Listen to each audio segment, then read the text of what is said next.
പാഴാക്കല്ലേ പ്രിയ കൂട്ടരേ.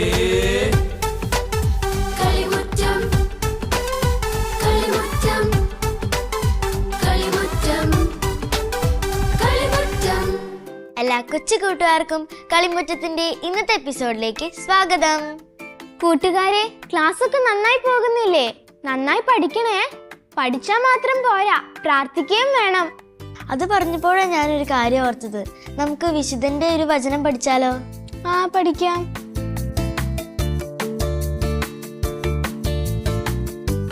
ഒരു സമൂഹത്തിന്റെ സ്വർഗം സഹോദര സ്നേഹമാകുന്നു. വിശുദ്ധ വിൻസെന്റ് ഡി പോൾ. കൂട്ടുകാരെ, എന്നാ നമുക്ക് ആദ്യത്തെ സെഗ്മെന്റ് ഏതാണെന്ന് നോക്കിയാലോ?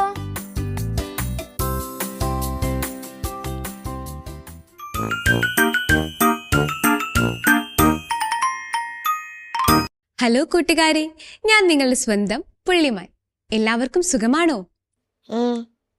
എല്ലാവർക്കും കഥ കേൾക്കാൻ ഇഷ്ടമാണോ? ഇന്ന് കഥ കേൾക്കുന്നതിന് മുമ്പ് നമുക്ക് എല്ലാവരും ഒന്ന് പരിചയപ്പെട്ടാലോ? ഈ താറാവുകുട്ടിയുടെ പേരെന്താ? എവിടെ നിന്നാ വരുന്നേ? ജിറാഫിന്റെ പേരെന്താ? എവിടെ നിന്നാ വരുന്നേ? അങ്കമാലി. തത്തുമ്മയുടെയോ? ക്രിസ്റ്റീന. എവിടെ നിന്നാ വരുന്നേ? മഞ്ചാടിക്കാട്ടിൽ നിന്ന്. കീരിക്കുട്ടന്റെയോ? ജൂഡിറ്റ്. എവിടെ നിന്നാ വരുന്നേ? അങ്കമാലി കാട്ടിൽ നിന്നാണ്. എല്ലാവരും കഥ കേൾക്കാൻ തയ്യാറാണോ? നമുക്കെന്നാൽ ഇന്ന് ആദ്യ മാതാപിതാക്കളെ പറ്റി കേട്ടാലോ? നമ്മുടെ ആദ്യ മാതാപിതാക്കൾ ആരാ നിങ്ങൾക്കറിയാമോ? ആദവും ഹവ്വായും. അതെ, നമ്മുടെ ആദ്യ മാതാപിതാക്കളാണ് ആദവും ഹവ്വായും. അവർ ഈ ഭൂമിയിൽ വന്നത് എങ്ങനെയാണെന്നറിയാമോ? ദൈവം അവരെ സൃഷ്ടിച്ചു. ദൈവം എങ്ങനെ അവരെ സൃഷ്ടിച്ചതെന്നറിയാമോ? ദൈവത്തിന്റെ രൂപത്തിൽ ഒരു മണ്ണ് ഉണ്ടാക്കി അതിൽ ശ്വാസം ഊതിയപ്പോൾ അവർക്ക് ജീവൻ വന്നു. അതെ, നമുക്ക് ഇന്ന് ആദ്യ മാതാപിതാക്കളുടെ കഥ കേൾക്കാം. ദൈവം ഈ ഭൂമിയിൽ കാണുന്ന എല്ലാത്തിനെയും സൃഷ്ടിച്ചു. ദൈവം ഉണ്ടാകട്ടെ എന്ന് പറഞ്ഞപ്പോൾ ഈ ഭൂമിയിലുള്ള മരങ്ങളും പക്ഷികളും മൃഗങ്ങളും മരങ്ങളും പുഴകളും എല്ലാം ഉണ്ടായി. പക്ഷേ ദൈവം മനുഷ്യനെ സൃഷ്ടിച്ചത് വെറുതെയല്ല. ദൈവം മനുഷ്യനെ തൻ്റെ ഛായയിലും സാദൃശ്യത്തിലും സൃഷ്ടിക്കുന്നതിനായി ദൈവം കളിമണ്ണുകൊണ്ട് അവരുടെ രൂപമുണ്ടാക്കി. മനുഷ്യന് രൂപം മാത്രം പോരല്ലോ. അതിനായി ദൈവം തൻ്റെ ശ്വാസം അവരുടെ മൂക്കിലൂടെ ഊതിക്കൊടുത്തു. അങ്ങനെ അവർക്ക് ജീവൻ ലഭിച്ചു. ദൈവത്തിൻ്റെ ശ്വാസം മനുഷ്യന്റെ ശരീരത്തിലൂടെ ഓടിക്കൊണ്ടിരുന്നു. ദൈവം അവരെ സൃഷ്ടിച്ചതിന് ശേഷം ദൈവം അവർക്ക് പേര് നൽകി. ആ പേര് എന്താണെന്ന് നിങ്ങൾക്കാർക്കെങ്കിലും അറിയാമോ? ആദവും ഹവ്വായും. ആദവും ഹവ്വായും. ദൈവം അതിനുശേഷം അവർക്ക് പാർക്കുന്നതിനായി മനോഹരമായ ഒരു തോട്ടവും നൽകി. ആ തോട്ടത്തിന്റെ പേരെന്താണെന്നറിയാമോ? ഏദൻ തോട്ടം. ഏദേൻ തോട്ടം. ഏദേൻ തോട്ടം കാണാൻ വളരെ മനോഹരമായിരുന്നു. അതിലെല്ലാം സുഭിക്ഷമായിരുന്നു.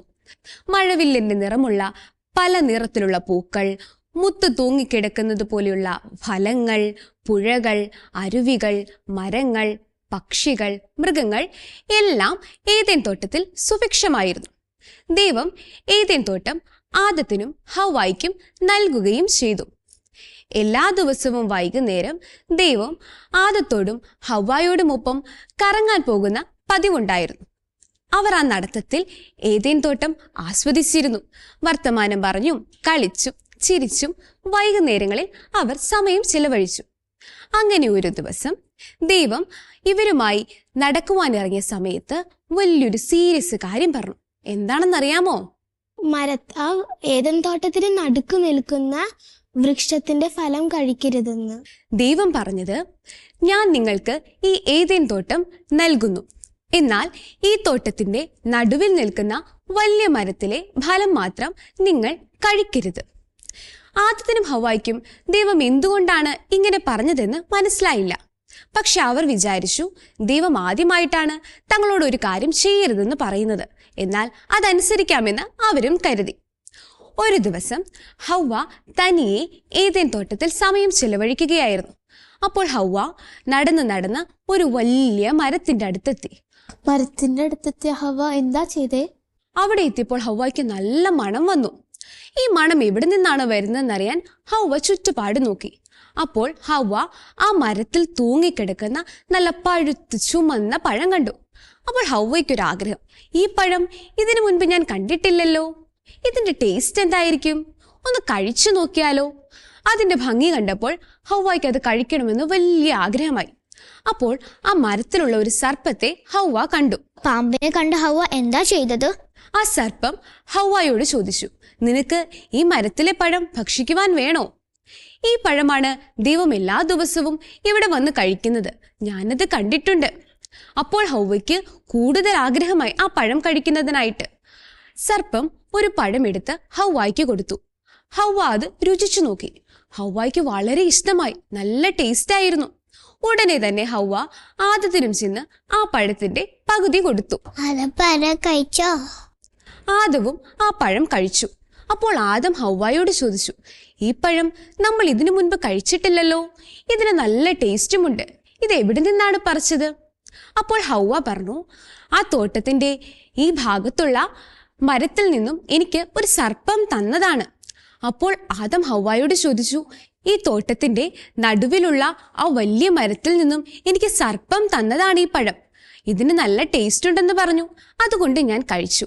അപ്പോൾ ആദം ചോദിച്ചു, ഈ മരത്തിലെ ഫലം കഴിക്കരുതെന്നല്ലേ ദൈവം നമ്മളോട് പറഞ്ഞിരുന്നത്?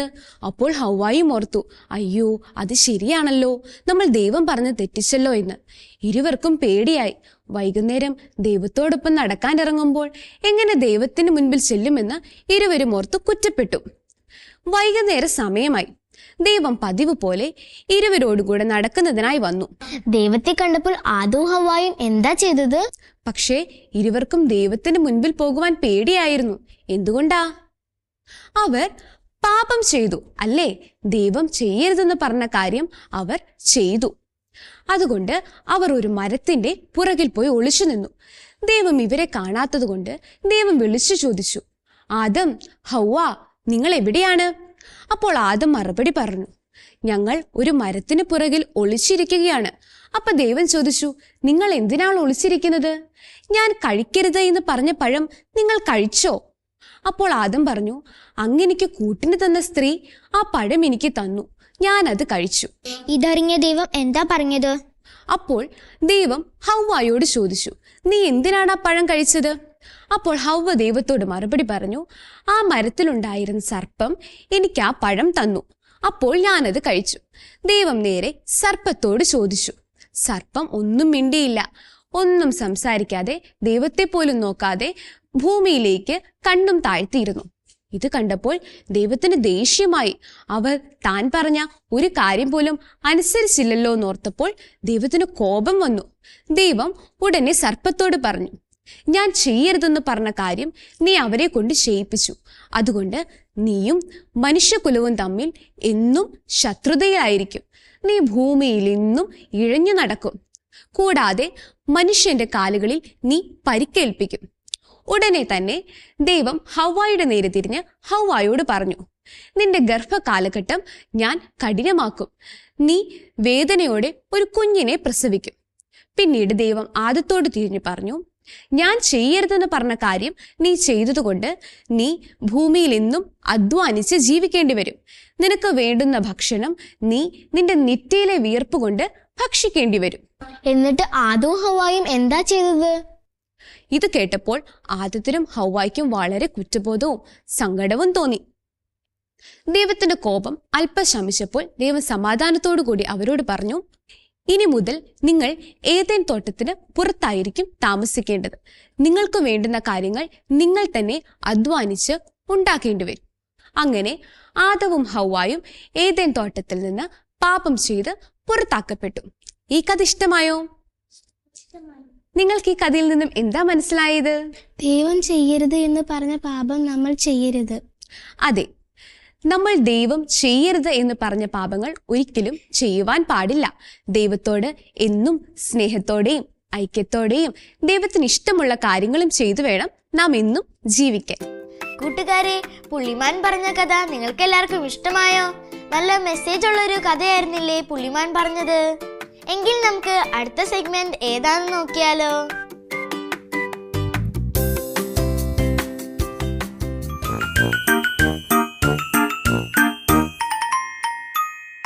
കർത്താവേ, എന്റെ ന്യായം കേൾക്കേണമേ. എന്റെ നിലവിളി ശ്രദ്ധിക്കേണമേ. നിഷ്കപടമായ എന്റെ അധരങ്ങളിൽ നിന്നുള്ള പ്രാർത്ഥന ശ്രവിക്കേണമേ.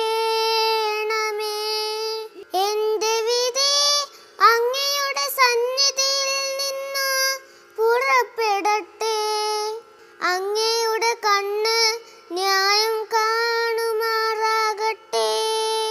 അവിടുന്ന് എന്റെ ഹൃദയം പരിശോധിച്ചാൽ, രാത്രിയിൽ എന്നെ സന്ദർശിച്ചാൽ, അങ്ങ് എന്നെ ഉരച്ചു നോക്കിയാൽ എന്നിൽ തിന്മ കണ്ടെത്തുകയില്ല.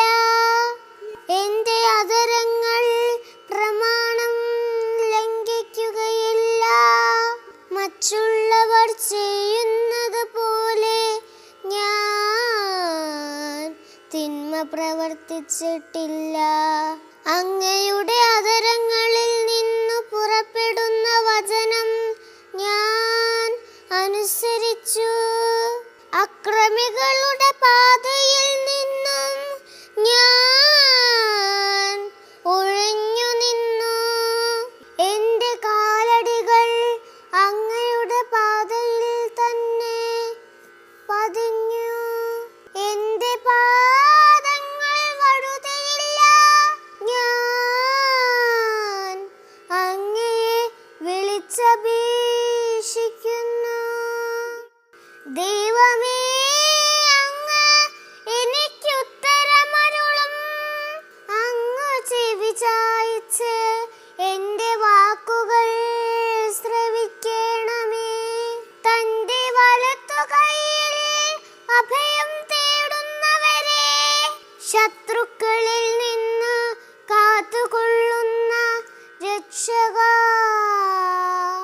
അങ്ങയുടെ കാരുണ്യം വിസ്മയകരമായി പ്രദർശിപ്പിക്കണമേ. കൂട്ടുകാരെ, നമ്മളെ കാണാൻ നമ്മുടെ അന്നമോള് വെയിറ്റ് ചെയ്തിരിക്കുക.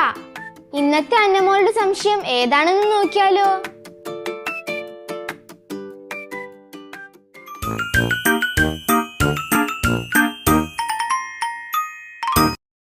മാലാഖേ. ഹായ് എന്റെ മോളെ. ഹായ് മാലാഖേ. എന്തുണ്ട് എന്റെ മോളെ വിശേഷങ്ങൾ? സുഖമായിട്ടിരിക്കുന്നു മാലാഖേ. മാലാഖ കഴിഞ്ഞ ദിവസം ഭാരതത്തിലെ ഗണിതശാസ്ത്രജ്ഞന്മാരെ പറ്റി പറഞ്ഞു തന്നായിരുന്നല്ലോ. അതെല്ലോ. പണ്ട് കേരളത്തിലും ഉണ്ടായിരിക്കുമല്ലോ ഗണിതശാസ്ത്രജ്ഞന്മാർ. അവരെക്കുറിച്ച് മാലാഖ എനിക്കിപ്പോ പറഞ്ഞു തരാമോ? അതിനെന്താ എന്റെ മോളെ. സംഗമ ഗ്രാമ മാധവൻ, വടശ്ശേരി പരമേശ്വരൻ, പുതുമന ചോമാതിരി എന്നിവരായിരുന്നു പ്രാചീന കേരളത്തിലെ ഗണിതശാസ്ത്രജ്ഞന്മാർ. ഇവരെന്തൊക്കെയാ മാലാഖയെ കണ്ടുപിടിച്ചത്? കേരളത്തിലെ ഗണിതശാസ്ത്രജ്ഞന്മാരിൽ പ്രമുഖനായിരുന്നു പുതുമന ചോമാതിരി. കരണപദ്ധതി എന്ന സംസ്കൃത ഗ്രന്ഥം രചിച്ചത് 17-ാം നൂറ്റാണ്ടിൽ ജീവിച്ചിരുന്ന പുതുമന ചോമാതിരിയാ. താളിയോലകളിൽ മാത്രം എഴുതിയതുകൊണ്ട് ചോമാതിരിയുടെ കരണപദ്ധതി ജ്യോതിഷ ഗ്രന്ഥം മാത്രമായി പോയി. അനന്ത ശ്രേണികളുടെ നിർവചനവും പയ്യുടെ കൃത്യമായ മൂല്യം കാണുന്ന വിധവുമെല്ലാം ചോമാതിരിയുടെ കരണപദ്ധതിയിലുണ്ട്. 18-ാം നൂറ്റാണ്ടിൽ ജീവിച്ചിരുന്ന പാശ്ചാത്യ ശാസ്ത്രജ്ഞന്മാരായിരുന്ന ന്യൂട്ടൻ, ലിബ്നിസ് എന്നിവരുടെ പേരിലാണ് കലനശാസ്ത്രത്തിന്റെ കണ്ടുപിടുത്തങ്ങൾ അറിയപ്പെടുന്നത്. എന്നാൽ 17-ാം നൂറ്റാണ്ടിൽ രചിച്ച കരണപദ്ധതിയിൽ കലനത്തിന്റെ പല അടിസ്ഥാന തത്വങ്ങളും ഉപയോഗിച്ചിരുന്നു. ചോമാതിരി തൃശൂരിലെ പുതുമന ഇല്ലത്ത് 1660-ലാണ് ജനിച്ചത്. പഞ്ചബോധം, ന്യായഗണിതം, ജാതകാദേശമാർഗം തുടങ്ങി നിരവധി ഗ്രന്ഥങ്ങൾ ചോമാതിരിയുടേതായിട്ടുണ്ട്. സംഗമഗ്രാമ മാധവൻ ഏതൊക്കെ ഗ്രന്ഥങ്ങളാ മാലാഖയെ രചിച്ചിട്ടുള്ളത്? 74 ശ്ലോകങ്ങളുള്ള വേണുവാരോഹം സംഗമഗ്രാമ മാധവൻ എഴുതിയത് AD 1400-ലാ. കാൽക്കുലസ് എന്ന പ്രശസ്തമായ ഗണിതശാസ്ത്ര ശാഖ ന്യൂട്ടനേക്കാൾ 200 വർഷങ്ങൾക്ക് മുമ്പ് തന്നെ സംഗമഗ്രാമ മാധവൻ കണ്ടെത്തിയിരുന്നു. ഗോളഗണിതത്തിൽ പ്രഗത്ഭനായിരുന്ന മാധവൻ പിൽക്കാലത്ത് ഗോളവിദ് എന്നാണ് അറിയപ്പെട്ടിരുന്നത്. പയ്യുടെ മൂല്യം 10 ദശാംശ സ്ഥാനം വരെ കൃത്യമായി കണ്ടെത്താൻ മാധവന് കഴിഞ്ഞിരുന്നു. അന്നമോളെ, അദ്ദേഹത്തിന്റെ വീട് കേരളത്തിൽ എവിടെയായിരുന്നു മാലാഖേ? സംഗമഗ്രാമം ഇന്നത്തെ തൃശൂർ ജില്ലയിലെ ഇരിങ്ങാലക്കുടയിലായിരുന്നു. AD 1340 മാധവൻ ജനിച്ചത്. അപ്പൊ വടശ്ശേരി പരമേശ്വരനോ? AD 1360 പാലക്കാട് ജില്ലയിലെ വടശ്ശേരി ഇല്ലത്താണ് വടശ്ശേരി പരമേശ്വരൻ ജനിച്ചത്. സംഗമഗ്രാമ മാധവന്റെ പ്രധാന ശിഷ്യനായിരുന്നു വടശ്ശേരി പരമേശ്വരൻ. ദൃഗ്ഗണിതം എന്ന ഗണിത പദ്ധതിയാണ് പരമേശ്വരന്റെ മഹത്തായ സംഭാവന. അദ്ദേഹത്തിന്റെ ഗ്രന്ഥങ്ങൾ ഏതൊക്കെയാ മാലാഖേ? ദൃഗ്ഗണിതം, ഗോളദീപിക, ഗ്രഹണാഷ്ടകം, ചന്ദ്രഛായ ഗണിതം തുടങ്ങി 30-ലധികം ഗ്രന്ഥങ്ങളും വ്യാഖ്യാനങ്ങളും പരമേശ്വരൻ്റെതായിട്ടുണ്ട്. ആര്യഭടീയം, മഹാഭാസ്കരീയം, സൂര്യസിദ്ധാന്തം, ലീലാവതി എന്ന പ്രധാന കൃതികൾക്കെഴുതിയ പരമേശ്വരന്റെ വ്യാഖ്യാനങ്ങൾ ശ്രദ്ധേയങ്ങളാട്ടോ. നീണ്ട 55 വർഷത്തെ നിരീക്ഷണങ്ങളാണ് ഗ്രഹങ്ങളുടെ സ്ഥാനം കൃത്യമായി നിർവചിക്കാനും ഗ്രഹങ്ങളെക്കുറിച്ച് മനസ്സിലാക്കാനും പരമേശ്വരനെ സഹായിച്ചത്. അങ്ങനെയാണ് പരമേശ്വരൻ ദൃഗ്ഗണിതത്തിന്റെ രചന പൂർത്തിയാക്കിയത്. എന്റെ അമ്മോ. പരഹിതം എന്ന ജ്യോതിശാസ്ത്ര പഠനത്തിലെ കണക്കുകൂട്ടൽ സമ്പ്രദായത്തിന്റെ പോരായ്മകൾ പരിഹരിക്കാനായി 1430 പരമേശ്വരൻ ദൃക് സമ്പ്രദായം രൂപീകരിക്കുകയുണ്ടായി. അത് കൊള്ളാമല്ലോ. ഇങ്ങനെ കേരളത്തിലെ ഗണിതശാസ്ത്ര ജ്യോതിശാസ്ത്ര ചരിത്രത്തിലെ അമൂല്യ രത്നങ്ങളായി വരരുചി, ഹരിദത്തൻ എന്നിവരും കൂടി ഉണ്ട് അന്നമോളെ. അവരെ കുറിച്ചൊക്കെ മറ്റൊരിക്കൽ ഈ മാലാഖ അന്നമോൾക്ക് പറഞ്ഞു തരാം കേട്ടോ. ശരി മാലാഖേ. എന്നാ അന്നമോൾ മമ്മി വിളിക്കുന്നതിന് മുമ്പ് വേഗം വീട്ടിലേക്ക് പോയിക്കോട്ടോ. ബായ് മാലാഖേ. ബായ് അന്നമോളെ.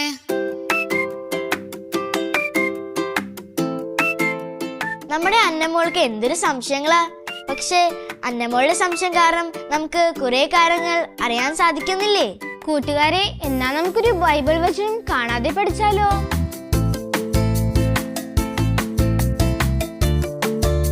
കർത്താവിന്റെ പ്രത്യാശയും രക്ഷയുമാണ്, ഞാൻ ആരെ ഭയപ്പെടണം?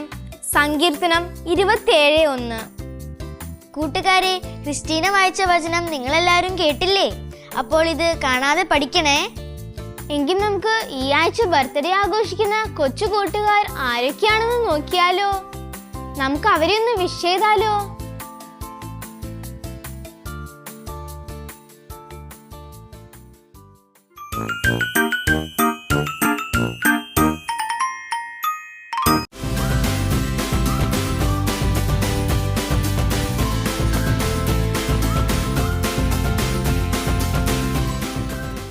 ഈ ആഴ്ച ബർത്ത്ഡേ ആഘോഷിക്കുന്ന എല്ലാ കൊച്ചു കൂട്ടുകാർക്കും ഞങ്ങളുടെ വക 1000 ജന്മദിന ആശംസകൾ. ഞാനൊരു കുസൃതി ചോദ്യം ചോദിക്കട്ടെ? ജീനയ്ക്ക് അതിന്റെ ആൻസർ പറയാമോ? ഞാൻ നോക്കാം.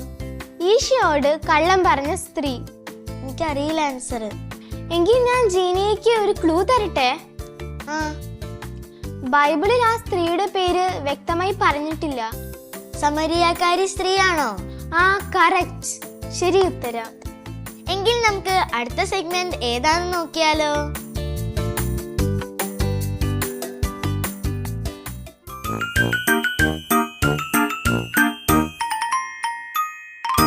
നാവിൽ എന്നീശോദൻ നാമം, കാതിൽ എന്നീശോദൻ നാദം, കണ്ണിൽ ഈശോദൻ രൂപം, നെഞ്ചിൽ ഈശോദൻ സ്നേഹം, മനസ്സു നിറയെ നന്ദി മാത്രം. നാവിൽ എന്നീശോദൻ നാമം, കാതിൽ എന്നീശോദൻ നാദം, കണ്ണിൽ ഈശോദൻ രൂപം, നെഞ്ചിൽ ഈശോദൻ സ്നേഹം, മനസ്സു നിറയെ നന്ദി മാത്രം. നാവിൽ എന്നീശോദൻ നാമം. നീയൻ അരുകിൽ വന്നു, ഉള്ളം തരളിതമായി, കാതിൽ തിരുമൊഴി കേട്ടു, നീയൻ പൈതലല്ലേ, ആണിപ്പാഴുതുള്ള കൈകളാളെന്നെ മാറോടു ചേർത്തണച്ചു. നാവിൽ എന്നീശോദൻ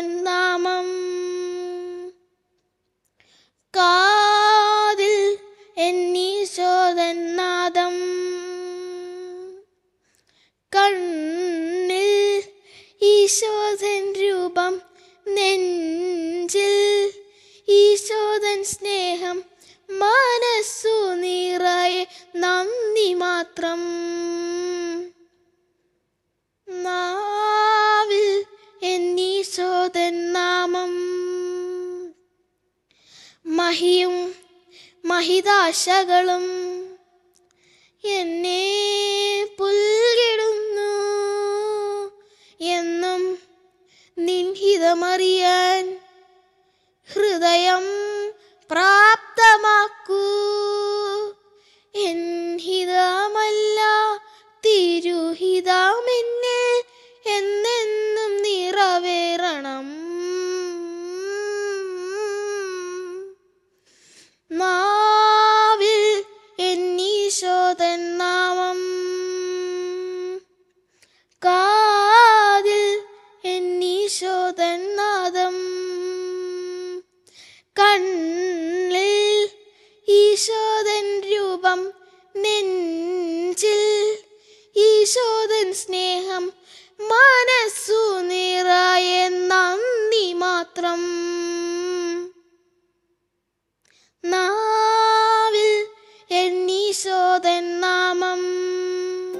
കൂട്ടുകാരെ, നിങ്ങൾക്കെല്ലാവർക്കും ഇന്നത്തെ കളിയരങ്ങ് ഇഷ്ടമായോ? നിങ്ങൾക്കും കളിയരങ്ങിൽ പങ്കെടുക്കാം കേട്ടോ. എങ്കിൽ നമുക്ക് അടുത്ത സെഗ്മെന്റ് ഏതാണെന്ന് നോക്കിയാലോ?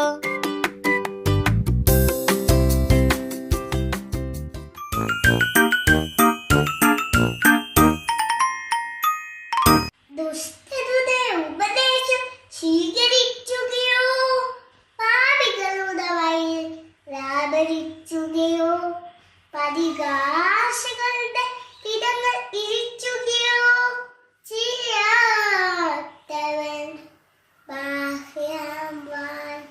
അവരുടെ ആനന്ദം കർത്താവിന്റെ നിയമത്തിലാണ്. രാവും പകലും അവൻ അതിനെ കുറിച്ച് ധ്യാനിക്കുന്നു. നീ ചായതി നൊത്തതും ഫലം തരുന്നതുമായി ഭിക്ഷം പോലെയാണവർ. കൂട്ടുകാരെ, നമ്മുടെ അവസാനത്തെ സെഗ്മെന്റ് ഏതാണെന്ന് നോക്കിയാലോ? ഇന്ന് ആരുടെ പടമായിരിക്കും സെലക്ട് ചെയ്തിട്ടുണ്ടാവുക?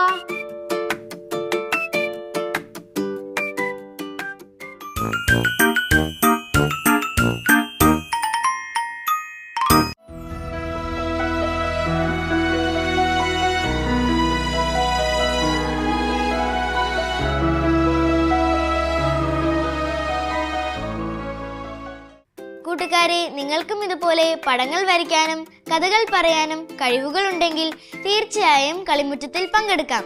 അതിനായി ഞങ്ങളെ കോൺടാക്ട് ചെയ്യേണ്ട address: the producer, Kalimuttam, Divine Vision, Divine Retreat Centre, Muringoor PO, Chalakudy, Thrissur. Pin 680309. Email kalimutamgtv24@gmail.com. Phone 8606460033. കൂട്ടുകാരെ, ഇന്നത്തെ കളിമുറ്റത്തിന്റെ എപ്പിസോഡ് നിങ്ങൾക്ക് എല്ലാവർക്കും ഇഷ്ടമായോ? ഇതിനും നല്ലൊരു എപ്പിസോഡുമായി അടുത്ത ആഴ്ച ഞങ്ങൾ വരുന്നതായിരിക്കും. Till then, by.